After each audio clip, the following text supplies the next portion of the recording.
atveram jaunus horizontus, kur mēs varam strādāt ar pasakām ne tikai ar bērniem, ne tikai ar pusauģiem, ne tikai mācīt viņus lasīt, analizēt viņu stāstus, analizēt situācijas, kurās viņi nokļūst. Un kaut kādā veidā mēģināt viņiem palīdzēt ar pasaku terapijas palīdzību, bet mēs ejam jau naudas tēmā. Kāpēc es izvēlējos šo pasaku? Tā pasaka ir par izdzīvošanu un par gudrību. Par to, kā iekšējais kaķis var kļūt par mūsu sabiedroto, ja mēs ļaujam viņam rīkoties. Tagad tev vajadzētu precēties. Nē, par ko? Moments lika aizdomāties, kurā brīdī es saku, nē. Šis nesaprot. Runcis visu izdomājis, bet šis nesaprot.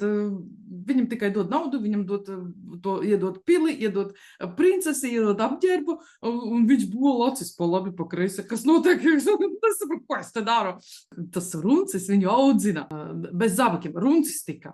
Zābaki būs pēc tam. Runcis ir tas, kas arī daudzus tracina, un tad tu sāc ar to strādāt un pārdomāt. Un nē, ir jāceļās, ir jādara.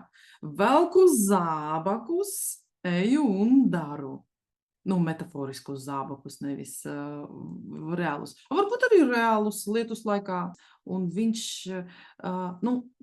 bet viņš vēl ir tāds, viņam ir vēlme paslēpties. Paslēpties viņš nav gatavs iet ārā. Šīs pasakas vēl atgriezīsimies, jo tur vēl ir ko skatīt.